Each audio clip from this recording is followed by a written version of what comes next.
From the Mercy One studio. Support for Iowa Catholic Radio and Making It Personal is provided by Sarah Vocations Ministry. Learn more at joinserra.org. Making It Personal with Bishop William Joensen on Iowa Catholic Radio and iowacatholicradio.com. Welcome to Making It Personal with Bishop Joensen. I'm Kelly Mesher-Collins with the Diocese of Des Moines. On today's show, we're visiting with Professor Timothy O'Malley, Catholic theologian, author, and speaker, and director of the McGrath Theology Online at the McGrath Institute for Church Life at the University of Notre Dame. He's the author of several books, including one of the newest ones, Real Presence, What Does It Mean and Why Does It Matter? But before we get to today's interview, let's find out what's on the Bishop's mind. Looking forward to have Professor O'Malley. It dovetails well with our kind of initiatives to encourage Eucharistic communion and presence. People have been coming back, but ever more, some perhaps a little casual on that, and so the reinstitution of the Eucharistic obligation on Sundays. But more about that. Thinking about other things, the Iowa culture after a year's hiatus, RAGBRAI starting up this weekend for those who've been kind of putting in their miles and training. That route that begins in Marr, Sac City, Fort Dodge, Iowa Falls, Waddle, Anamosa, DeWitt, Clinton. They're skirting around the Des Moines Diocese this year. They're not going to ride through Des Moines. So I'm looking to all those Des Moines riders, throughout the diocese to evangelize about Southwest Iowa and tell them, the blessings and goodness from these people who come from all around the world to take part. I myself, not having built as good a base as I wanted to, but took on that century ride, riding with the Biking for Babies missionaries this past Saturday as they had their concluding day, ending in the greater St. Louis area in a parish in Missouri.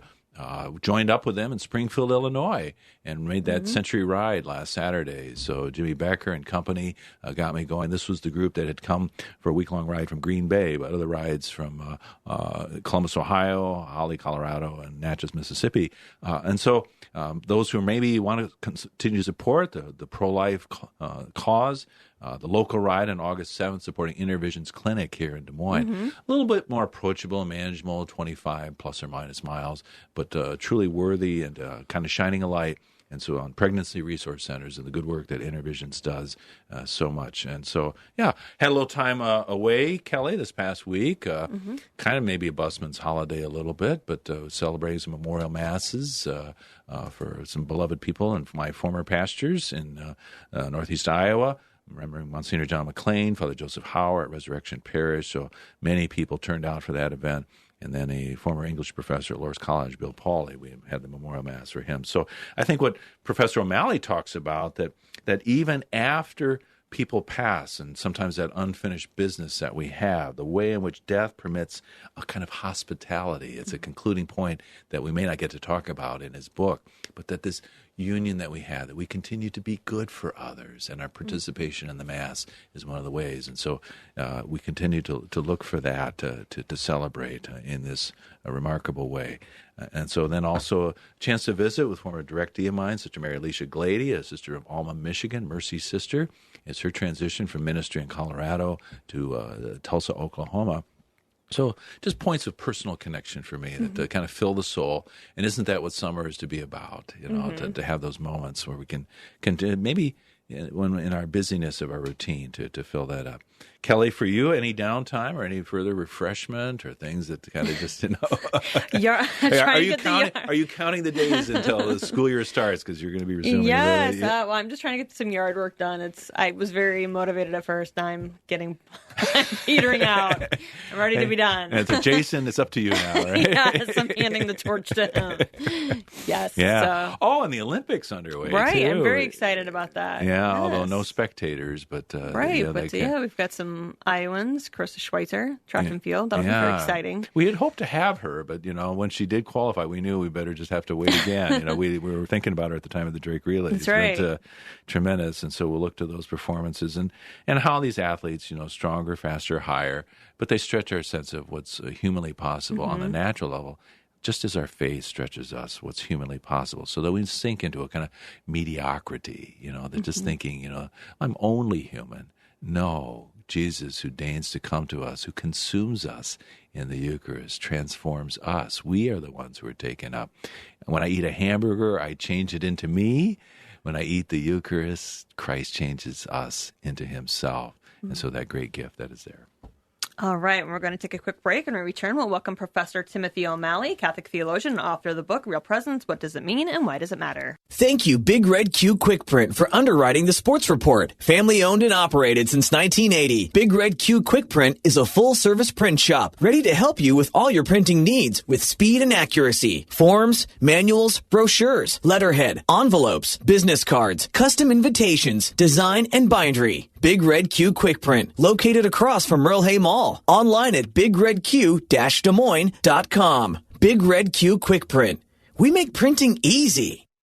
Support for Iowa Catholic Radio and Dowling Catholic Sports is provided in part by Ashworth Vision Clinic. With 2 licensed optometrists, Barbara Sheets, a Dowling graduate, and Dr. Craig Harper, the Ashworth Vision Clinic team provides complete eye exams, contact lenses, glasses, glaucoma testing, and pre- and post-operative care. Ashworth Vision Clinic is located at 60th and Ashworth in West Des Moines. 515-440-4610 or online, ashworthvision.com.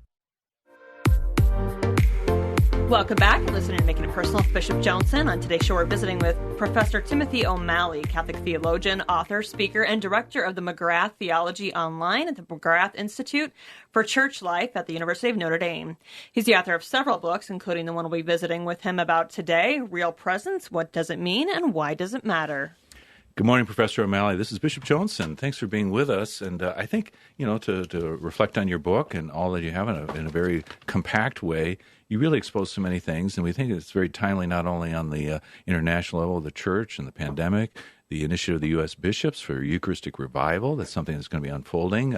Obviously, Bishops Barron and Bishop Cousins are kind of at the forefront of some of these initiatives.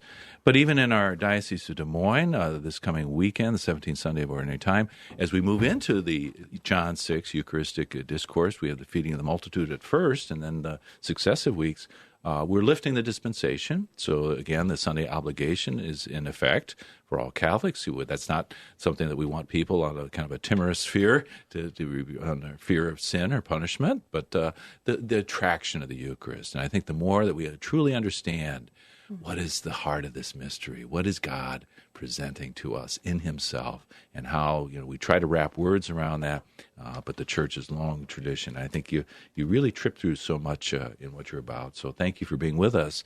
One of the initial points and kind of a mission aim of the McGrath Institute is just to see that theology and pastoral practice hang together. They are organic. Can you just talk a little bit about that in the mission? Yeah, absolutely. So I often hear people say, like, we shouldn't worry so much about doctrine. We should really be concerned about the pastoral life, right?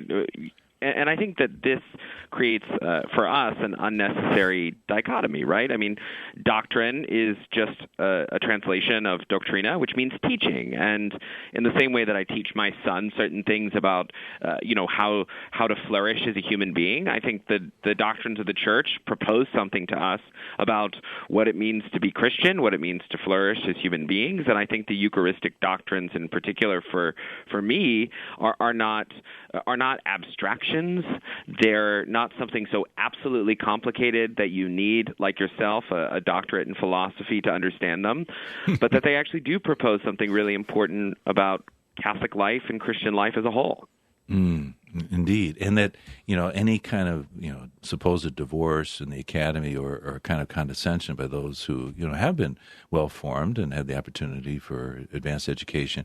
But the great respect for the sensus fidelium and the devotional impetus that they have, whether it's the rosary or Eucharistic practices, and you kind of touch on that as well, that there's no condescension there, but that people who perhaps haven't had that privilege of education have a lot to teach us in their own instinct of faith. Yeah, that's right. I think if you really study the history of doctrine in the Church, much of the doctrine develops from people's, sort of devotion on the ground. I think the doctrines of the Trinity, of Christology, they arise because people are worshiping they're worshiping Jesus Christ, and they're trying to figure out what it means to speak of one as God and the Father and the Son as God. And so there are questions that arise from devotion, and it's true for the Eucharistic doctrines too. They arise because people were devoted to the Blessed Sacrament, because they saw what looked like bread and wine, and it wasn't just bread and wine to them. It was the person of Jesus Christ. And how do you talk about that in a way that keeps the gift of the Eucharist alive while also using the best of reason and understanding to understand what is taking place? Mm-hmm. That we experience the mystery, and then we look to give words to this, whether theological words, poetic words, to trying to capture something which transcends us, but at the same time is ordered toward us by God's own providential love for us in that way. You think part of the concern for bishops or others is just, and we were having a discussion of this among Region 9 bishops, how much do we take to heart what the Pew study talking about Eucharistic faith or the lack thereof among the faithful? And there's been some critiques of that Pew study that came out a couple of years ago. Could you comment on that, please? Yeah, I think we should be careful with the Pew study. I don't think it reveals exactly how people understand what's taking place at Mass and the Eucharist, to be slightly light about it all, right? I mean, a lot of us lay Catholics go to parishes where the music is terrible and the preaching is not the best in the entire world. Hey, no. And yet we're there. I'm not talking about you, Bishop. I'm not talking about you, Bishop, and your diocese. Nobody in our diocese. Anyway, please exactly. Continue. Very different. But in a hypothetical diocese, we're going to these places, and there seems to be, why are we showing up, right? I mean, we're obviously showing up for something. And so I think the 30% number might be a bit inexact, I think based on the way that the question was asked. That being said, it's pretty clear to me as an undergraduate instructor, and Bishop, I know that you are an undergraduate instructor too, that most of my undergraduates can't articulate the doctrine per se. And learning to articulate the doctrine is a good thing. It helps us understand what we do believe. It increases our devotion. In the history of the Church, the doctrine itself has led to even more devotion. And so while I think we have to be careful of the Pew study, and I'd like to see a more comprehensive study of Eucharistic belief done by the Church, to really get underneath the Pew study and by the Academy, I should say. Mm-hmm. I think, nonetheless, it reveals that there's some need for formation around the Eucharistic doctrines.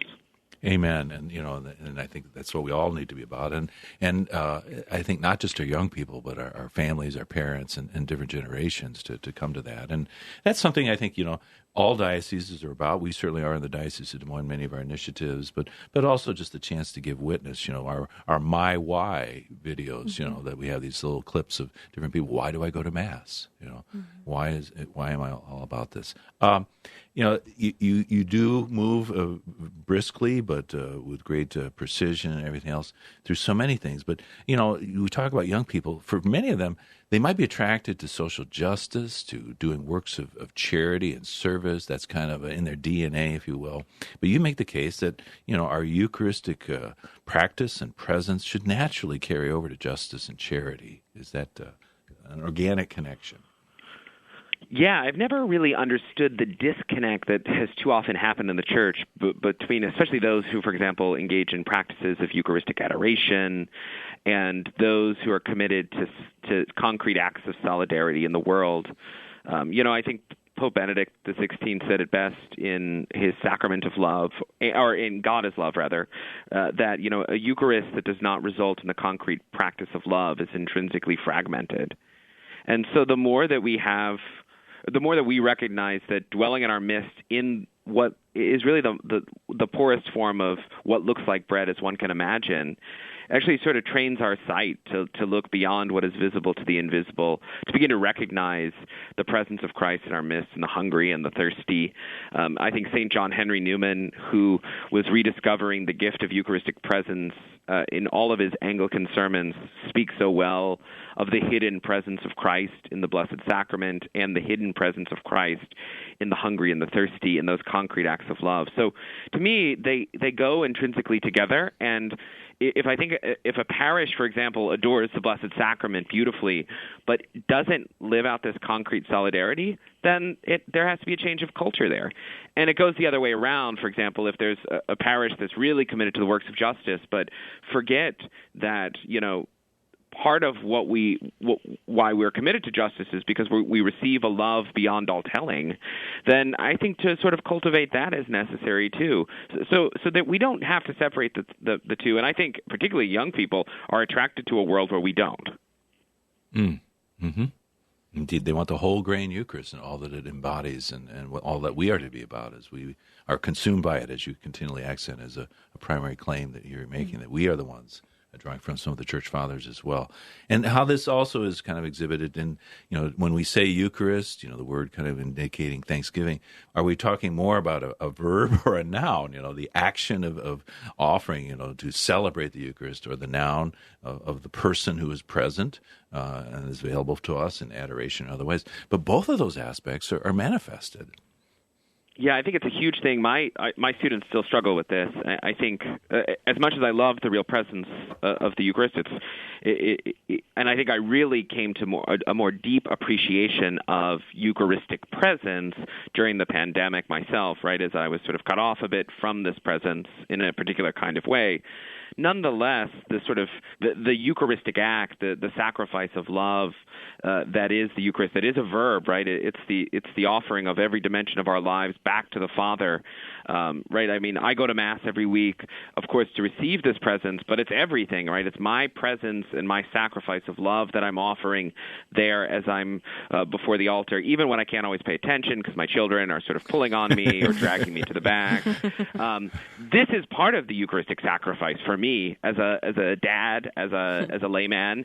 That's part of my sacrifice, and that's the transformation. I'm in my presence. I'm sort of making myself presence before this mystery of love. Amen. Amen. One of the areas where, a little bit of the hair on my neck is a recovering a philosopher in many ways. You cite Father Thomas Rees, Jesuit. Have we been burdened with this kind of philosophical baggage, or is it a toolkit that helps us give expression to this, and how figures such as Aristotle and others? But I'm thinking, having celebrated last week the funeral mass of one of our priests who died suddenly at age 61, Father Dan Gaylor, he had elected to have his his body cremated prior to the Mass. Now, that would not have been my preference or counsel, but that change, if you will, but we still reverence those cremains just as we reverence a deceased body. But that's not the person anymore. But it's kind of like the accidentals have kind of reasserted themselves, if you will, in the cremains that are there. And so, playing off substance and accidents and participation this way.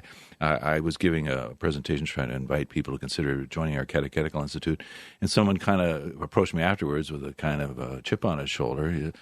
Philosophy and metaphysics. We don't need any metaphysics, Well, do we not wonder at the world? Do we not delight what it means to be and to be present and engaged to this God who says, I am who am? And so, your story about your daughter and recognizing different dogs. I mean, she's kind of a junior metaphysician in this way. Yeah. Bishop, you've hit on like one of my sort of most sort of intensive critiques, I think, of how sacramental theology was taught just for years. It's sort of like we don't need metaphysics and we don't need philosophy. But of course, I think what you're saying is what we do have to recover, as you've said, is like this wonder and meaning, right? The Word, the Logos, the Word becomes flesh and dwells among us, and points us back to creation with all this meaning and wonder that there's more to see than the visible, right? And I think during the pandemic, especially, right, we look into the darkness of so many deaths and so much social unrest. And, do we not wonder what does it all mean? And that's the beginning and opening of metaphysics. That's the beginning and opening of St. Thomas's teaching on the Eucharist. What does it all mean and why? And so I very much so worry when the Church rejects a sort of philosophical tradition. I think they need to sort of study with you a bit more and relearn what philosophy really is in the first place. Well, you're too kind, but anyway, no, I think we're all in collaborating, and we're blessed in the Diocese of Des Moines of many great people in faith formation, both at the diocese and the parish level. But even things like 1 Corinthians 10, to participate in the body and blood of Christ that we receive. Participation doctrines, and how we're indebted to those who can help us articulate in that way. I had to laugh. I chuckled as you talked about living in South Bend in the upper Midwestern winters, which we're all familiar with, even in Des Moines. We may not have Lake Michigan influencing our weather like you do, but that temptation to Gnosticism, to have a kind of dour view of all being. And we can get cynical, if you will, or negative about, the original giftedness of creation, which is then transformed and raised to a new level in God's sacramental dispensation. Yeah, no, it's so beautifully said. I think that that's part of what the Eucharist does, is it points us back to creation as intrinsically good, right? It is, the teaching on the Eucharist. The reason why what we call accidents or species matter so much, right? The signs really do matter, is that it is a transformation of materiality, right? It's bread and wine that has a change in substance, but the materiality in this sort of accidental way remains, which shows us, which is sort of a pedagogy for us, that, every dimension of life and existence and all creation will be transformed through the love of God that will, metaphorically in some ways transubstantiate the universe, as I think Pope Benedict pointed out in the Sacrament of Love, right? That the Eucharist affects something like a nuclear fission, he says, where all creation becomes what it was intended to be. And so when I eat and drink that body and blood of Christ, right, it is, of course, a personal encounter, but it's embodied, and it's the potential transformation of my body with all of its, increasing agedness, I should say, as well. That I'm with you, man. I'm with you, man. Exactly, yeah. Right. It's that body. It's not my abstract body. It's that body in all of its materiality, and like it's the young body and the body of those who have special needs. It's those concrete existing bodies that are transformed. Tremendous. We're approaching the break, and we're going to just fast forward, but all the major players are there, and the church is kind of unfolding, both through scriptural, Ignatius of Antioch, Irenaeus, Gregory of Nyssa, so many others, Ambrose, Augustine, and of course Thomas Aquinas, and then the theologians such as Jaroslav Pelikan, and then you get into some of the medieval countries. So it's there, but again, 110 pages. It's all very compact. I'd like after the break to come back and focus a little bit as you talk about the call to conversion, and then some of the mystical and literary figures that you kind of conclude the book that might capture our imagination. Excellent. I look forward to talking about that when we return. We're going to take a quick break. We're just going to make it personal. Bishop Joensen. Support for Iowa Catholic Radio and Making It Personal is provided by the Sarah Vocations Ministry, including the St. Sarah Club of Des Moines and the Sarah Club of Council Bluffs. Sarah is an apostolate of the Worldwide Catholic Church dedicated to fostering and supporting priesthood and religious vocations. Sarahs strive to accomplish their mission through prayer, fellowship, and service to the bishop, priests, sisters, and all in religious formation, and in doing so to increase their own holiness. Learn more at joinsarah.org, joinserra.org. Thank you, Sarans, for your support of Iowa Catholic Radio. Support for Iowa Catholic Radio and the Uncommon Good provided by Mercy College of Health Sciences, where you can chart your course for more. This is Bo Bonner. And I'm Dr. Bud Marr from the Uncommon Good. Mercy College provides unparalleled clinical rotations, hands-on learning, accelerated education, and flexible schedules. Since 1899, Mercy College has been transforming students into healthcare professionals. Guided by Catholic values, our faculty put classroom theory into practice. Students are prepared for roles in service and leadership throughout their own careers. Learn more at mchs.edu. Welcome back. You're listening to Making It Personal with Bishop Joensen. We are back with Professor Timothy O'Malley, Catholic theologian and author, in his book, Real Presence, What Does It Mean and Why Does It Matter? So we will not indulge, but just for those who have that interest of kind of some of the medieval distinctions and controversies, Alan of Lille and others, we can leave that to you. But you then begin to talk about our own personal engagement, and here we're coming more to the pastoral aspects of this, that, to approach the sacrament, you say, in an unbefitting way, that we can't just schlep up to the altar and treating it with a certain kind of casualness, but that to know what is involved, that this is a personal, objective reality, that we are being measured, that the total objective presence of Jesus is there, inviting men and women toward conversion. And so to allow Jesus to transform us, our own personal history. And so I'm, noting that, in the recent concerns about the U.S. bishops and Eucharistic coherence, but this is what's always been at stake for us. This is nothing new if our church's pastors are going to shine a light on this. That's right. Yeah. Eucharistic coherence is not just for politicians. It's for every single person. And, I'd compare it, like I'm married. I've been married now almost 16 years. Congratulations. And when I approach my spouse, right, I mean, if I am not coherent as a person, if I do not recognize the sort of love that is bestowed and that's given in her personhood, my marriage is an invitation for me to sort of attune myself to the reality of love that we possess. And I think something goes on in the Eucharist. And so whether you're a public figure who, sort of makes sort of very public proclamations about the common good, whether you're a business owner, Eucharistic coherence matters to us, right? It matters that we approach the Blessed Sacrament, that when we celebrate the Mass and the Eucharist, that we live what we are to receive, right? If total love is given, then we must become total love. And of course, this takes a lifetime, a perpetual conversion. It's why the Church celebrates the Mass every day and not just every once in a while. We don't master it. But at the same time, coherency is a concern, right? It's a medicine. The Eucharist is a medicine of mercy for us. But the medicine is an invitation to change our form of life, to receive with as best as we can, with open hearts, the love that is given. Indeed. And I think all of us have grounds for reflection and feel that tug and prompting, but hopefully the benign, the benevolent encouragement that Jesus is offering to us to accompany us on this way. You move through, kind of the feminine insight of the mystics, Mechtildes, the Magruder and Harkeborn, Gertrude the Great, the medieval time. We commend that to people in your book, Real Presence. What does it mean and why does it matter?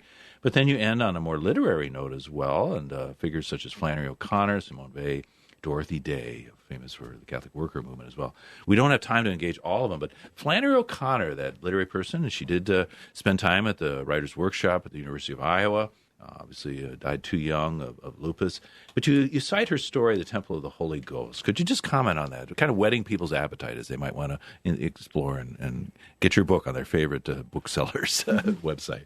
Yeah, well, like all Flannery O'Connor stories, it's a bit shocking. And I think the shocking of it, we talked earlier about the materiality of the Eucharist and the fact that really sort of this divine presence dwelling in the world transforms the way that we view a world that can at times be violent, that can be full of sort of problems related to racism and hatred and judgment, and even that which is shocking. And so the Eucharistic presence enters into that sort of occasion of violence in a way that only Flannery O'Connor can, right? It's funny, it's a little bit sort of ironic, and yet here, right, a Eucharistic hymn suddenly opens up even into sort of the sort of in a really sort of uncomfortable car ride with what seems to be a sort of person who's very overweight and whose smell. About 30 seconds, Professor. 30 seconds. Thank you. Flannery comments a lot on the smell, and so right in here, yet even in this violence and this ugliness, the presence of love is there.